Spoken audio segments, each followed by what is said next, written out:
जब अल्लाह अपने बंदे को आजमाता है। अस्सलामु अलैकुम वरहमतुल्लाहि वबरकातुह। कभी ऐसा हुआ है, आप रात के अंधेरे में चुपचाप बैठे हों, आंखों में आंसू हों और दिल से सिर्फ एक ही सवाल निकले, या अल्लाह मेरे साथ ही क्यों? जब हर दरवाज़ा बंद नजर आए, जब अपने भी समझना छोड़ दें, जब दुआ करते करते दिल थाकने लगे, तब इंसान को लगता है कि शायद अल्लाह उससे भूल गए हैं। लेकिन सच तो ये है, कभी कभी अल्लाह अपने उस बंदे को आजमाता है जिसे वो अपने और करीब लाना चाहता है। दोस्तों, कुरान हमें बताता है कि अल्लाह लोगों को डर, भूख, माल, जान और फलों के नुकसान से आजमाते हैं और सब्र करने वालों के लिए खुशखबरी है। सोचिए, अगर जिंदगी में कभी कोई मुश्किल ही ना आए, तो क्या हम इतनी शिद्दत से अल्लाह को पुकारेंगे? अक्सर इंसान सुकून के दिनों में अपने रब को भूल जाता है, लेकिन जब मुश्किल आती है, तो वही इंसान सजदे में गिर कर रोता है और कहता है, या अल्लाह बस तू ही मेरी मदद कर। और अल्लाह को अपने बंदे की ये पुकार बहुत पसंद है। लेकिन एक बात याद रखिए, हर तकलीफ सजा नहीं होती। कभी कभी वो दर्जा बुलंद करने का जरिया होती है, कभी गुनाहों का कफारा होती है, और कभी अल्लाह किसी बड़ी मुसीबत से बचाने के लिए छोटी आजमाइश भेजते हैं। सोचिए, अगर एक डॉक्टर ऑपरेशन करता है तो मरीज को दर्द होता है, लेकिन डॉक्टर का मकसद दर्द देना नहीं, शिफा देना होता है। इसी तरह अल्लाह की हर तकदीर के पीछे एक हिकमत होती है, चाहे हमें उस वक्त समझ आए या ना आए। कुरान हमें यह भी सिखाता है कि हो सकता है तुम किसी चीज को नापसंद करो, लेकिन वो तुम्हारे लिए बेहतर हो। कितनी बार ऐसा हुआ, आपने किसी चीज के लिए बहुत दुआ की, लेकिन वो नहीं मिली।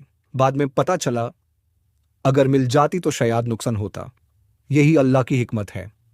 दोस्तों, सबसे बड़ी गलती ये होती है कि मुश्किल आते ही हम नमाज छोड़ देते हैं, दुआ कम कर देते हैं और अल्लाह से शिकायत ज्यादा करते हैं। हालांकि इसी वक्त अल्लाह के और करीब होने की जरूरत होती है। याद रखिए, रात जितनी गहरी होती है, सुबह उतनी ही करीब होती है, और मुश्किल जितनी सख्त होती है, अल्लाह की मदद भी उतनी ही करीब होती है। अगर आज आप किसी परेशानी से गुजर रहे हैं, कर्ज है, बीमारी है, रिश्ता टूट गया है, रोजगार की परेशानी है, या दिल किसी वजह से बहुत उदास है, तो उम्मीद मत छोड़िए। अपनी नमाज की हिफाजत कीजिए। हर रोज कुरान की तिलावत या तर्जुमा पढ़ने की कोशिश कीजिए और अल्लाह से रो रो कर दुआ मांगिए, क्योंकि जब दुनिया के सारे दरवाजे बैंड हो जाते हैं, तब भी अल्लाह की रहमत का दरवाजा कभी बैंड नहीं होता। आज एक फैसला कीजिए, मुश्किल चाहे कितनी भी बड़ी हो, मैं अल्लाह से अपना रिश्ता कभी कमजोर नहीं होने दूंगा। मैं सब्र करूंगा, मैं दुआ करता रहूंगा और यकीन रखूंगा कि मेरा रब मेरे लिए वही फैसला करेगा जो सबसे बेहतर होगा। अल्लाह ताला फरमाते हैं कि बेशक मुश्किल के साथ आसानी भी अल है।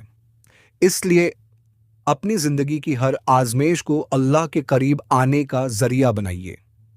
हो सकता है जिस तकलीफ को आप आज अपनी बर्बादी समझ रहे हों, वही कल आपकी जिंदगी की सबसे बड़ी रहमत बन जाए। अल्लाह ताला हम सबको सब्र, मजबूत ईमान और अपनी रहमत नसीब फरमाए। आमीन या रब्बुल आलमीन। अगर यह बात आपके दिल को छू गई हो, तो इस वीडियो को शेयर कीजिए, ताकि किसी मायूस दिल तक भी उम्मीद का पैगाम पहुंच सके। अस्सलाम अलैकुम वरहमतुल्लाहि वबरकातुहू।